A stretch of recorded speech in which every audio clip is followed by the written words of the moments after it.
I believe that in the short term, for the next couple of months, the currency will be stable and it might even appreciate further.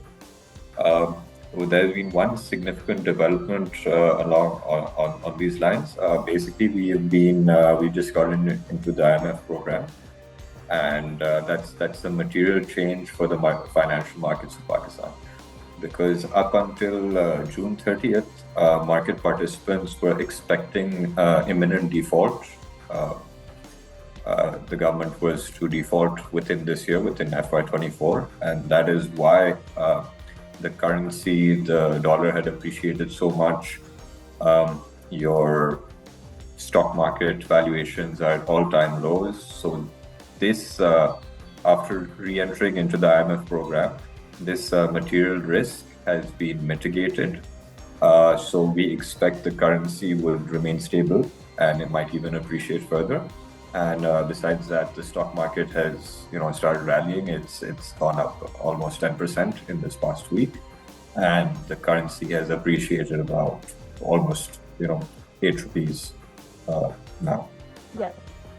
Okay, so in the short term, there are some trade restrictions, opening of LCs and everything, that would have to be, they would have to be removed for proper functioning of trade and your external account. But over the long term, there are some ways that you can improve the overall balance of payments. The lowest hanging fruit would be to bring down the gap between the informal exchange rate and the formal exchange rate, because this would incentivize people to remit more money through the formal channels. Because currently the grey market rate is about 10 to 15 rupees above the interbank rate. So obviously, if overseas Pakistani is sending, say, $100 every month for his family members, so he's getting 10 rupees more per dollar in the grey channel versus 10 rupees less in the banking channels. So this is why some of the remittances are they're not coming through the formal banking channels. So that's one low-hanging fruit that the inflows, that we've gotten in the IMF program would help. They would reduce the gap between the grey market and the interbank rate. The second thing is boosting your exports. So again, these are all long-term suggestions. So you could diversify your product range, produce more value-added products from, say, for example, textiles rather than sending fiber and cloth. You could send more ready-made garments, for example. Obviously, you need to increase competitiveness and visibility of your Pakistani producers, export promotion programs, incentives, assistance with marketing, branding, trade shows, participating in trade shows that happen globally, and you can use e-commerce and technology, to help you. There's many platforms that provide support and training to enable Pakistani businesses to reach new markets, reach global customers.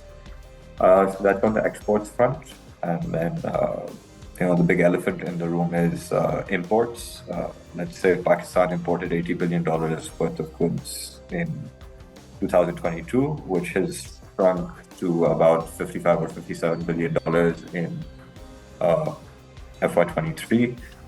That shrinkage was primarily because of trade restrictions that were imposed on local manufacturing, on non-essential imports, and all these things.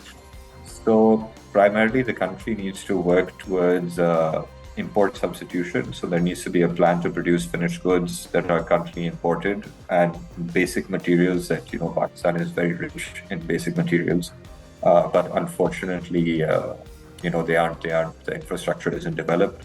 Currently, that Rico Dick has finally reached a settlement and work is happening on that. There are a lot of iron ore deposits that can also be tapped. So Pakistan imports all its metal and steel. It's roughly about 10% of your imports is steel. So that's also a low-hanging fruit that can be, if you set up mining in Chinnot, in Balochistan, and So that can also improve with import substitution. Then there's a lot of issues in the tariffs. So the tariffs need to be rationalized. So there should be a cascading tariff structure where raw materials have lower tariffs and finished goods have higher tariffs. So that would also incentivize local manufacturing of the products. And then besides that, you can always boost your domestic productivity, right? Improve the technology, invest in R&D, skills training and development, best practices. So that would improve the overall efficiency of the local manufacturing. If it takes one day to make a car, you can improve it to half a day or whatever, for example. Then the final thing regarding this is there should be awareness and a regulatory campaign to reduce smuggling, under-invoicing, and illegal products. Currently, for example, there's a lot of products, consumer products, petroleum products that are smuggled in from Iran through Balochistan. Some people say that 50% of the diesel consumed in Pakistan is smuggled. So we need to take action against this, and we should promote the Made in Pakistan slogan, and that would help improve our balance of payment situation.